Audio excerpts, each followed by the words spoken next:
Right, this is the big bridge that leads across the river Vltava. Over there in the distance you can see the towers on the top of the Hlavní nádraží. Up there you can see a bit of Teletubby Tower, where the other time I took some shots of it, and there was a David Cherney exhibition stuck on the Telly Tower. Well, tonight I'm going to another David Cherney exhibition. I've been invited to, in the framework of all the chambers of commerce, the British, the French, the German chambers, every chamber of commerce, in AmCham I think as well, the Italian chamber as well. I'm not dismissing any chambers that may not be there. I'm not saying that these are the only chambers worth thinking about, but all the chambers I can think of off the top of my head, pretty much, all invited their members to attend this evening's visit to Docks Gallery, D-O-X, Docks Gallery, to see David Cherney's Entropa sculpture. Now, I don't know yet whether I'm going to be allowed to do any filming in there at all. It may not be allowed. But anyway, that's where I'm going, and if with a bit of luck I might either openly or sneakily be able to get some footage of the sculpture which attracted so much publicity during the Czech Presidency of the European Union. I mentioned it before when we were looking at that alphabet man who's now gone. I mentioned about the David Cherney's piece in Brussels that had been taken to Brussels, which had caused offence because it was effectively a map showing all sorts of strange stereotypes, or if not stereotypes, then at any rate fairly negative in many cases ideas relating to the various countries of Europe. For example, Bulgaria was represented as a squat toilet, and for the Czech Republic various things were quoted from the president that he didn't want to have quoted from himself on there, and everything got basically quite... Many people complained about it. Parts of it were taken away, parts of it were replaced by little black squares of canvas, basically censoring it.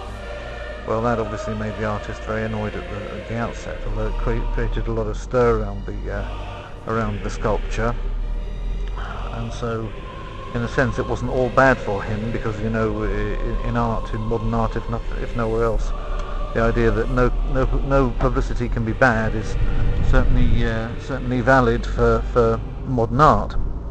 And so basically there it was in Brussels in its censored form, and of course the Czech government then was toppled during the course of the Czech Presidency by some people, some other politicians that still basically have not taken over completely power.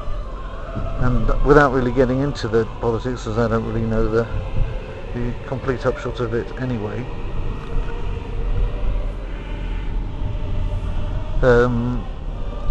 basically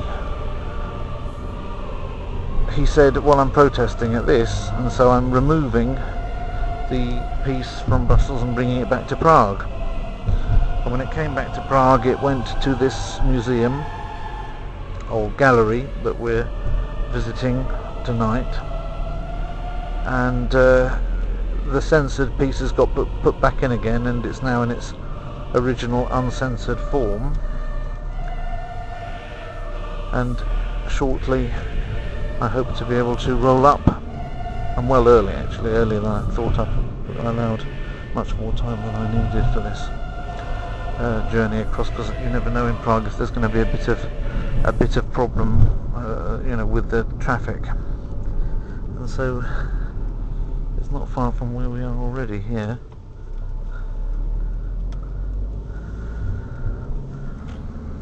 And in a minute I shall show you the outside of the gallery where this interesting sculpture is. I can already see docks. Docks, there we are, docks. And just to be nice and unorthodox about it, they make it out of 3 very regular shapes. I just turn this off in order to pay for the taxi.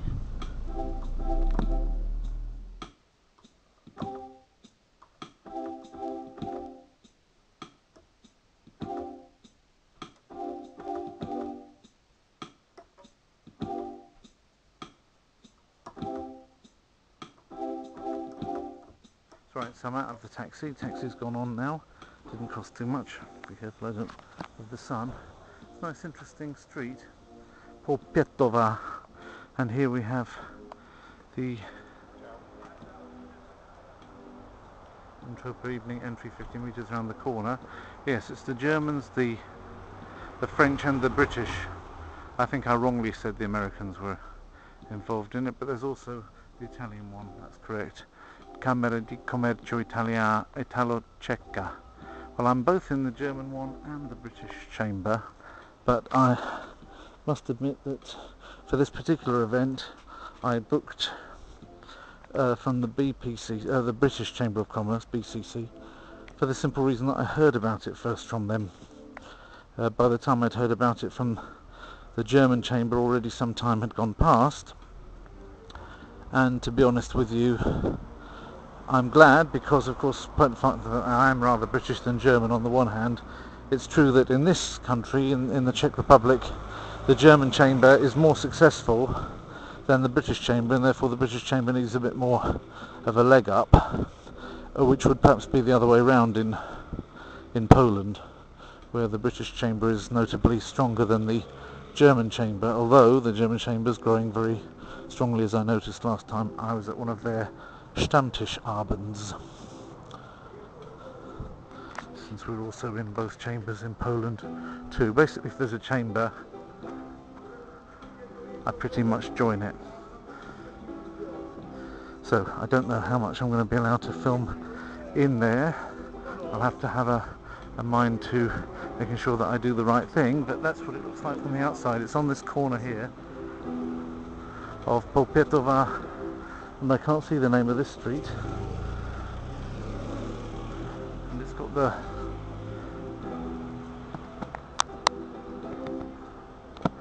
dock's name out there. That name you'll see around the city in quite a few places. I'm not sure that's the only. I think it's got various branches of itself in various areas, but anyway, it's Centrum Současného Umění, which is the centre of contemporary art, basically. And what we have is the David Cherney Entropa exhibition at docks at entropa.dc. It looks like DC, I'm not entirely. Oh, .dc, is that correct? That correct? Does David Cherney have his own country 3-letter abbreviation? Anyway, very interesting things. That's docks. If you want to know what the opening hours are, there's the opening hours for you. Now I'm going to turn it off until I'm sure that I'm allowed to film there. The good news is I've got my champagne, and the even better news is there doesn't seem to be any problems with filming and photographing this monument of modern art, and it really looks much bigger and better than it does on all the newspaper photos. I'm glad I'm filming it, because I don't think you could get the size of this out of just a simple photo. And the fact it is always moving, all of it's moving. This is something not to be photographed. This is definitely something to be filmed. So let's have a look and see if we can get all of the jokes. Remember, each piece is basically the country, the shape of the country it's supposed to be. So that noisy thing there, we'll start with that. Okay, it's noisy because, I don't know if you can see it, there's all these little cars stuck to plastic belts going backwards and forwards all over it, okay, in motorways. And you think to yourself, aha. So basically what it is, it's a comment on German motorways, that Germany's full of motorways, but then German motorways are free. Well, it's not quite as innocent as that, is it really? Because what does the form of those motorways, what does that remind you of? I should think most people would be reminded a little bit of the so-called Hakenkreuz or swastika. Well, the German chamber, one of the chambers who are here tonight, I don't know what the German chamber people think so much of that, but certainly we're all being lampooned in one way or another, so we're just kicking off with Germany because it's the noisiest there. Basically the German entry there for the Entropa song contest, the noisiest of them all is basically the motorways in the form of a swastika, or a broken swastika really. It's a ruptured swastika. The swastika's still there, but it's broken up. So what else have we got? We've got Italy. I can take it off the zoom a little bit for Italy. Here we have footballers. But now, what do the footballers actually mean? Well, they've got a lot of different balls, that's the first thing. On the first sight, usually what it is, let me just take a sip of my champagne, by the way. I didn't go through the rigmarole of tasting it properly, but better things to do right now. Basically, these are the footballers, but again, can it be taken at face value? Italy is one great big football field with different footballers all trying to do different things, and each one's got their own ball, which is already not quite right, is it? That guy there is looking down that other chap's builder's backside. Ooh. It's difficult to do this with the... And the other guys are sort of in strange places, and some of them are looking up, some of them are looking in all strange directions. There's probably a lot of jokes in there. One guy appears to have around his neck, I don't know what that is that guy's got around his neck in that position there, but there seems to be... And what exactly is going on with the ball down in that corner, I also don't know.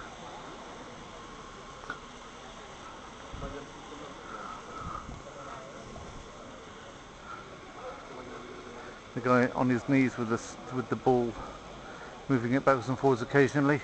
Over there you've got Sardinia, and there the football has fallen in headfirst into the mud. Austria is just basically mountains with little people getting lost up and down on them. Greece, together with, I think it's Crete here, is it? Is like a kind of volcanic laval mass.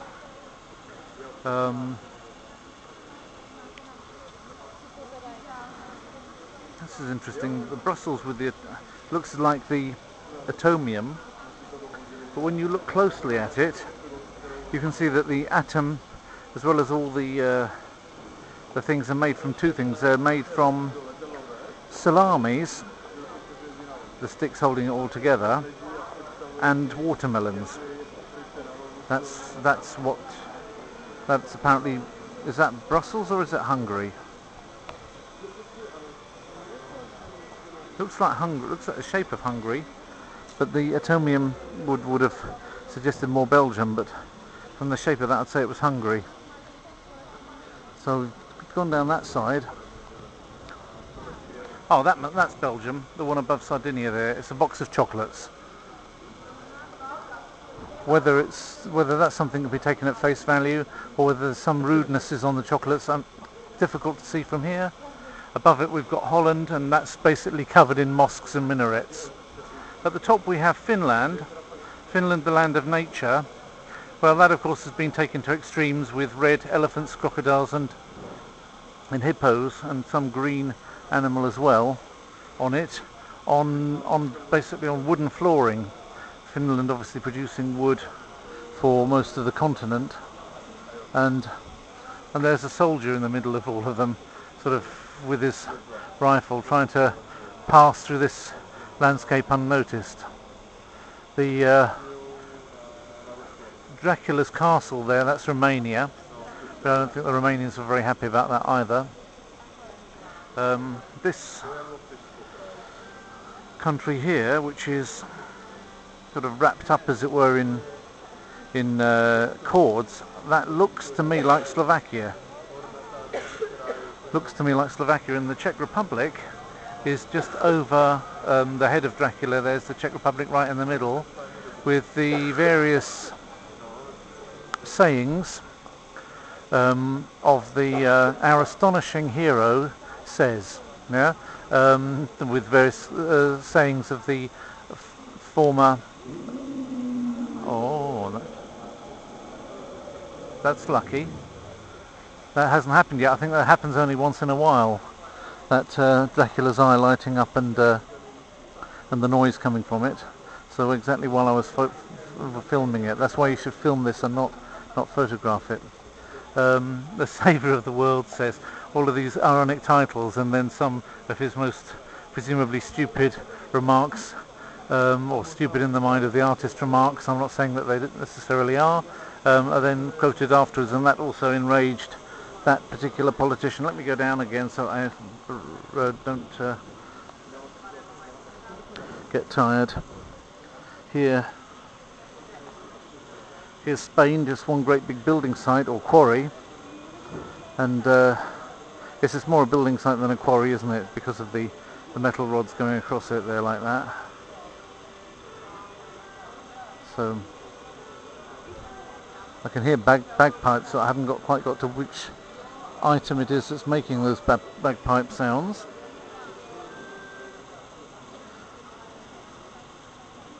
Oh, well that's Ireland, isn't it?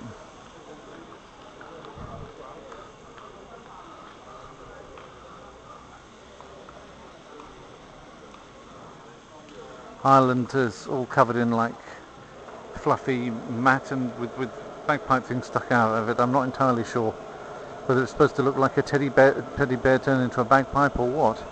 Denmark above it is just made out of Lego pieces, but then they show a person's face as well in the middle there. Let me try and focus on that.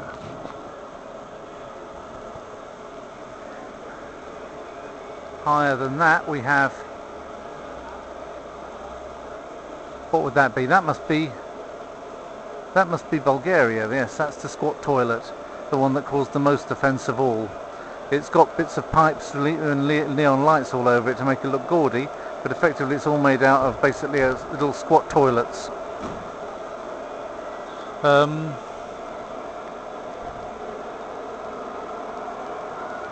First tourists came here 1213.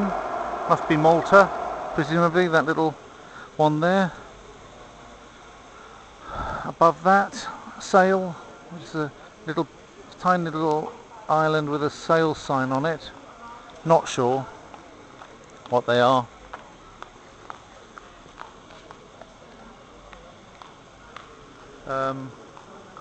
That big flat pack there with Gripena written on it, that would presumably be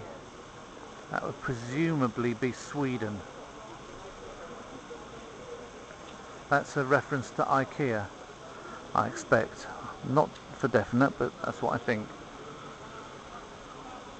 This one here with all the bits of meat on it, that looks like Portugal. Here we have a bunch of priests in a kind of rubbly field with potatoes on it, hoisting up the rainbow flag, which is the flag, those of you in my channel that are not from Poland, viewers will recognise it, is the rainbow flag of homosexuality or tolerance for homosexuality, and we have priests there from the Roman Catholic Church hoisting up the flag of tolerance on what looks like a burial mound there in the middle of Poland. And at the top there we have France, grève, means strike, so basically the whole place is on strike. Now, so we come to really the question is where is the UK in this?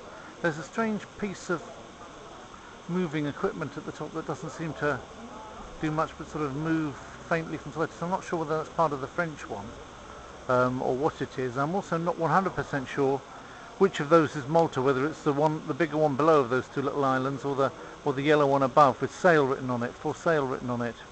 Oh, maybe that's Luxembourg. Yeah, we're in gold. Yeah, that'd be gold. That'll be Luxembourg, that one. Which one this is, with the hammer and sickle that turned upside down, that looks difficult for me to say what that is actually.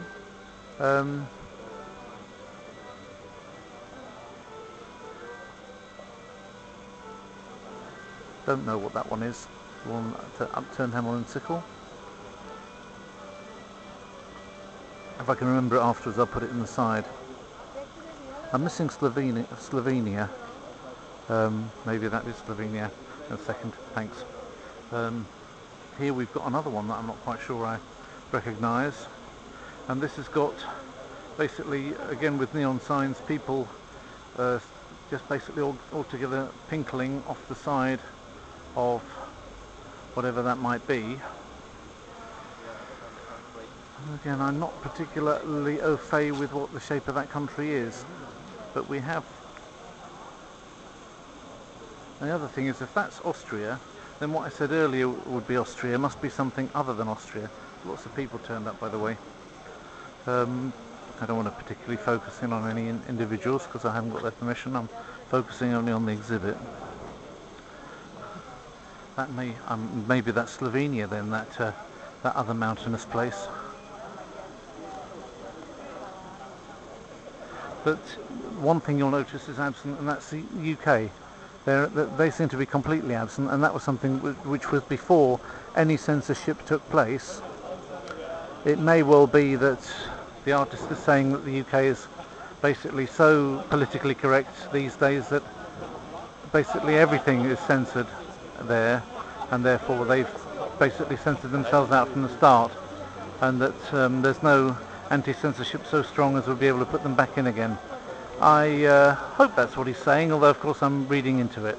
That's my own personal interpretation of this. I've read a little bit about it, but not much, and so what we have here isn't David Cherney's interpretation, is the artist's own interpretation of the picture or the piece. It's simply mine, and of course the whole thing looks like a little sort of kit. The whole thing together looks like a sort of model kit that you can take pieces and parts out of it and then produce a whole. And the idea is, how are you going to produce a whole coherent model from pieces as disparate and as chaotic and funny as these ones are? That's basically what it seems to say to me, but you know, you may have your own interpretation of it, which will be every as valid as mine. So enough filming for now. I want to go and meet all the lovely people who are here admiring this with me tonight. So now night has fallen. There's been speeches by the ambassadors of many countries, which I didn't want to really. There's loads of people here, and there's not only this whole space is filled with people, but also up there on the terrace there are many people there, and we're invited to view the gallery on the inside also. We're now inside of Docks. It's got some interesting things. These are things which seem to be quotations from songs. I know the place for you. I know the place for you. I know the place for you. This is Douglas Gordon. Douglas Gordon's Blood, Sweat and Tears, or Crève, Pot and Sulzy, if you fancy. Nothing will ever be the same. Nothing will ever be the same. They're all slightly misquoted. They're all slightly misquoted song lyrics. For example, every time you think of me, we die a little. Dee dee dee dee dee dee dee dee dee.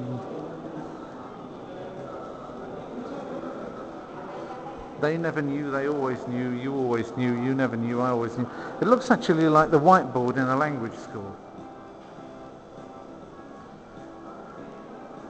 Every time you think of me, you die a little. From the moment you hear these words until you kiss someone with green eyes. That's not even grammatically true. From someone lost someone found some interesting sort of bits of wall writing. I'm just waiting for mene tekel upharsin. Interesting.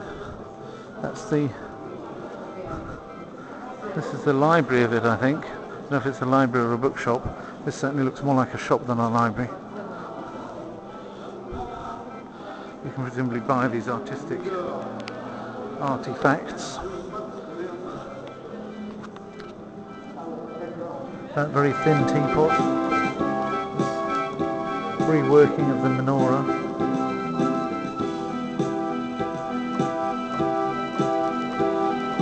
We have to find our way to where the food is.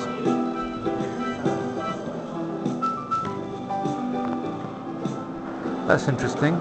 This person's called Ladislav Čihák. Wonder where I've heard that name before. Čihák. Rings a bell, that name, a bit. Čihák. I wonder who that could be. So here we are after eating. More eating. This is the famous, most talked about piece of art in Europe,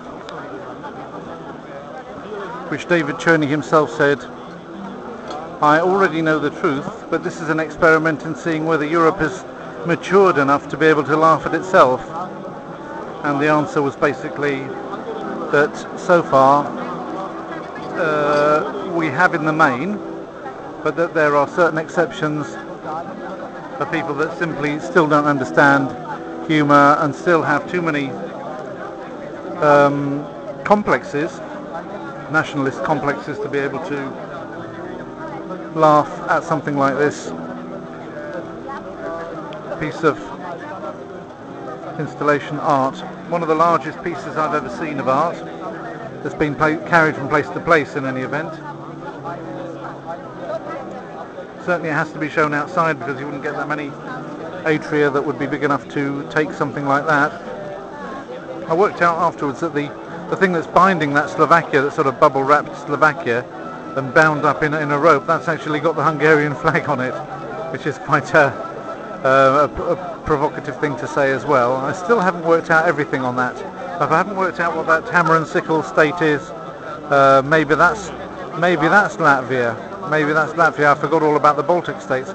There's Latvia, Lithuania and Estonia, and I haven't thought about which of them is which. Estonia is the shape of that mountainous country. Maybe that's a piece of sarcasm that they're showing Estonia is covered in mountains. I thought it was Slovenia, but it does look more like the outline of Estonia, and it's a piece of sarcasm because Estonia, of course, is flat as a pancake. I still haven't worked out all of them, of course, which one's, Latvia, which one's Lithuania, still not 100% sure of, but it's interesting. It's interesting which is which there. But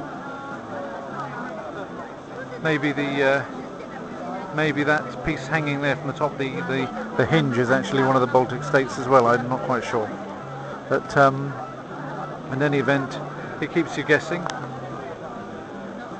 There's the Bulgarian squat toilet with the neon all over it, and the Czech Republic's sayings of I don't know if it's Topolanic's sayings that they're, or Klaus's sayings that are being repeated there under our beloved scientist and things like that. So basically it's very personal, that one, unlike the other ones. I've also noticed that the Polish one, the point at which the flag is being exactly inserted into Polish soil, at the head of the burial mound there, is actually the position of Toruń, which is where Radio Maria broadcasts from. Father Rydzyk also has the same appearance as one of the monks placing that gay tolerance flag into the ground, so that's more sarcasm. Here we have about 370 guests from chamber members, in addition to the people looking after us, belonging to chambers staff and the staff of Docks Gallery itself. I was speaking to Sebastian Holtgrever, a very nice gentleman friend of mine who's in charge of the German chamber, and he told me that there were 110 from the British chamber, 100 from the German chamber, 100 from the French chamber, and 70 from the Italian chamber in attendance, making about 380 in total. Some people, of course, have multiple chamber membership, like I've got, but had to pick and choose. I came with the British Chamber. I've got a British Chamber badge on tonight because, well, apart from the fact of being British, the British Chamber simply asked me first. I'm not so nationalistic as to prefer always the British Chamber, but like I said, because the British Chamber it got to me first, and also because the British Chamber is a little bit smaller here than the German Chamber, even though we've come in with a bigger number tonight. Maybe that's because the German one is, which is the Hakenkreuz motorways, is slightly less flattering even than the not being part of Europe at all, which is the way Britain is portrayed. The place for Britain is simply an empty space, as I said earlier, something which was commented on by Sean MacLeod, our ambassador. I can't say our ambassador, Her Majesty's ambassador. She's not our ambassador, she's Her Majesty's ambassador. I must remember to get that right, because one time Charles Crawford rapped my knuckles in front of my pastor for wrongly calling him my ambassador, and of course he's not mine or our ambassador at all. It's Her Majesty's ambassador. Her Majesty gets an ambassador, we don't get one because we're just subjects, which is lovely. And she said that at least, you know, the not being in this very thought-provoking piece at all, Britain actually gets let off lightly, in her opinion, and some of them are quite vicious. If you notice at Portugal there, the pieces of meat are actually on a terracotta floor, so they've been just basically dropped and left on the floor, those pieces of beef there. So lots of interesting stereotypes, some personal to the author, others shared across the whole of Europe, but basically none of them all that flattering at all.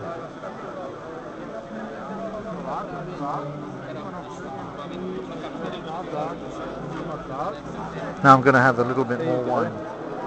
Back to these slight misquotes or changed quotes.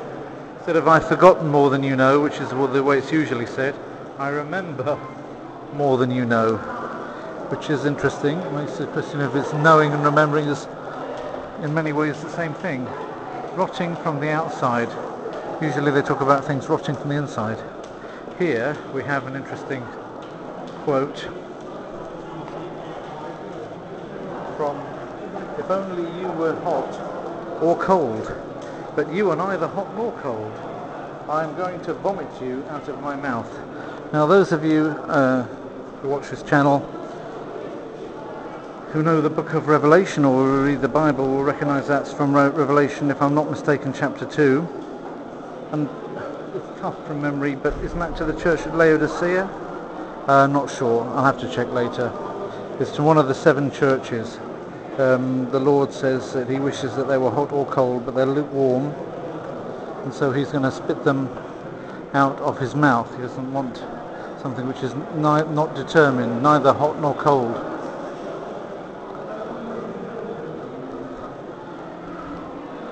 Some quote from the carpenters here on the corner. "It's only just begun and already it's turned the corner. Never again, for the first time, for the last time." And walking out here onto the balcony. Another privileged view. Not that many people up at this level. But another privileged view of the main work of art, and also below, on the level below, where I spent most of this evening networking.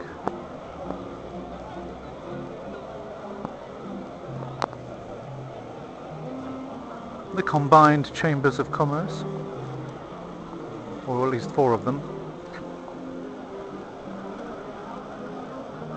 and this monumental piece of modern art.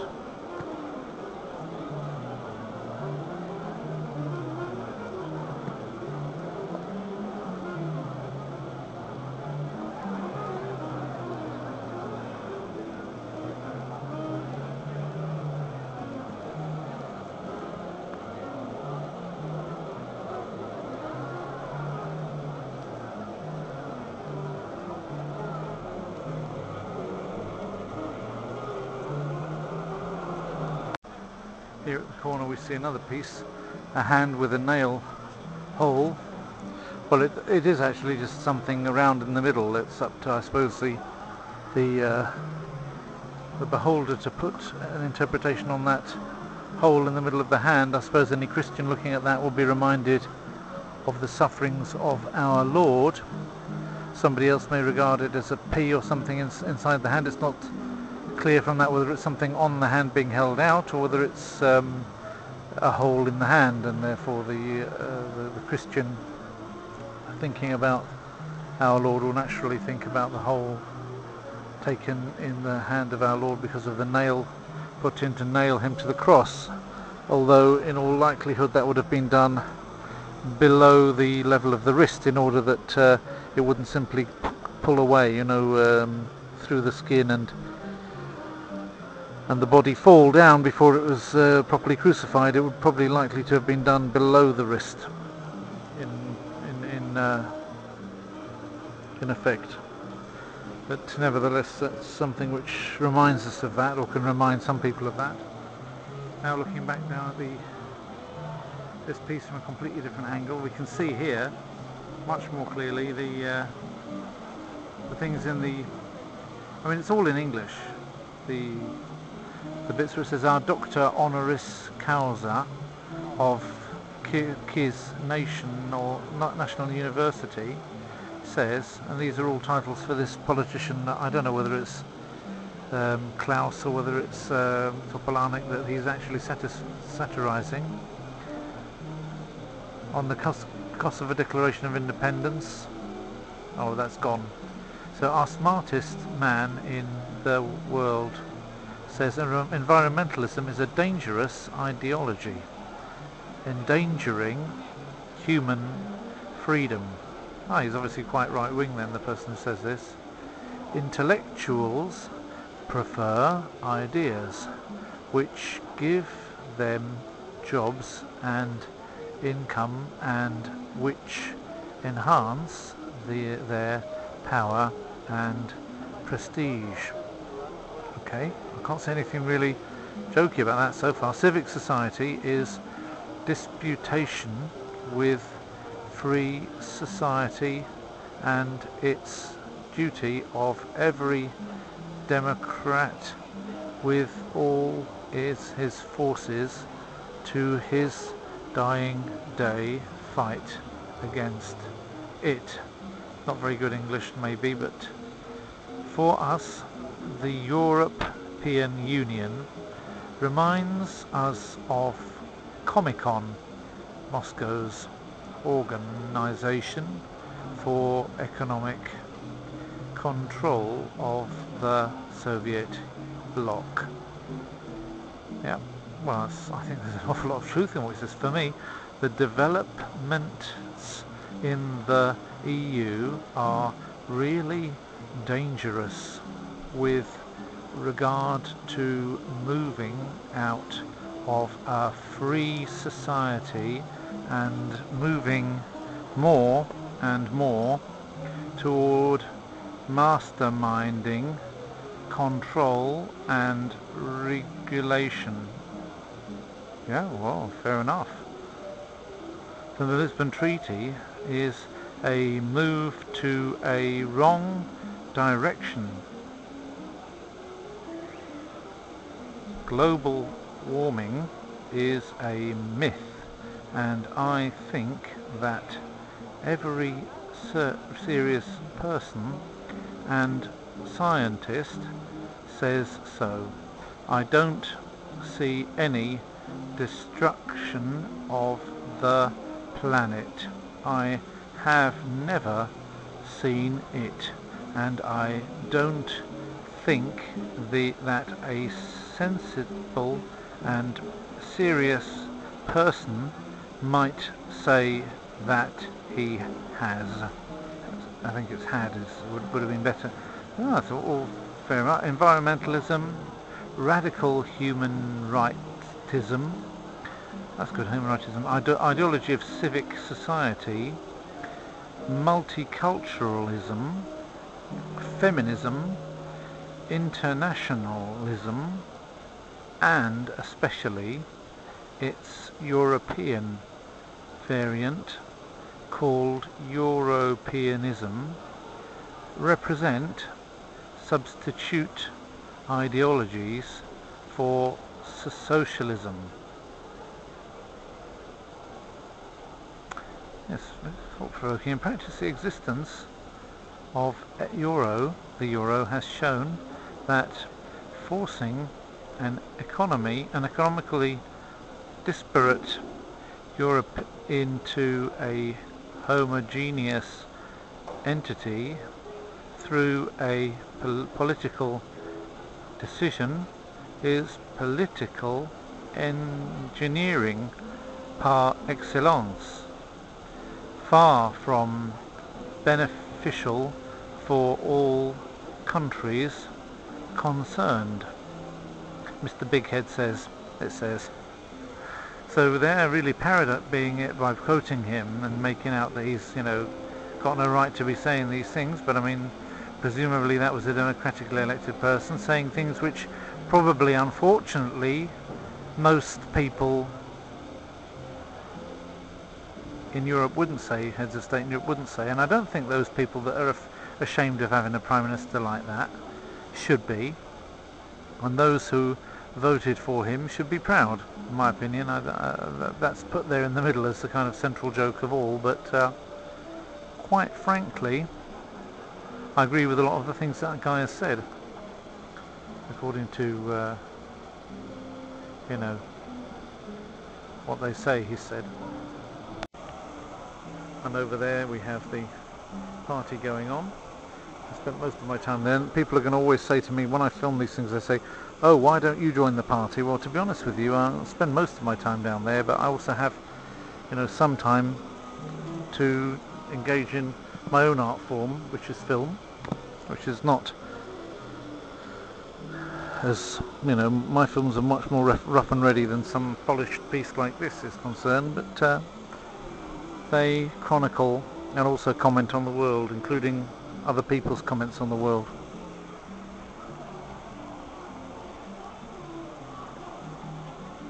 And now I shall rejoin it briefly before going home. Well, just before going, this back up there's where the exhibition is again. This piece of paper installation is, if you like, the TV with somebody sleeping listening to his player. This is a wall filled with different shaped, or different sized rather, copies of exactly the same picture. The picture appears to be John Lockoff Lost with a Harry Potter scar over his eye there. So what exactly it means is not something which is immediately apparent.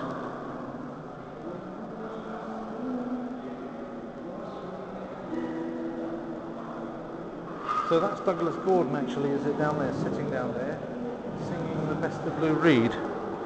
That's what that is, sitting on the carpet. And a poem going all the way down there. Those I would not like to know. I can't see anything on is showing up. Those I've forgotten but will never remember. You'll have to take my word for reading these things on the staircase, because it's not light enough to show those I would like to know. Those I have forgotten but will remember. I have forgotten them but I will remember them again. This is strange.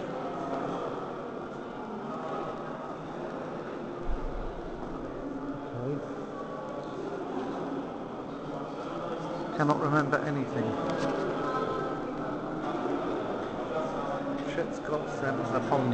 I've forgotten everything. I like filming things, and then this way I can remember also not only what it looked like, but also I can turn to this and look at that, and I can remember what it was. That was the Rukas Techko E, hand with the E spot. That presumably is different to the G spot. It's difficult to reach a G spot with an E spot. Yeah.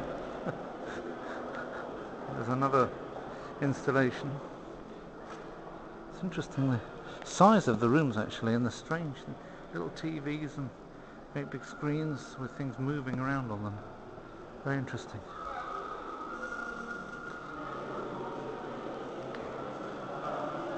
I'm closer than you think. Remember that, gentlemen, whenever you feel like giving up on a lady. This person says, I remember nothing. He obviously isn't using the gold list method.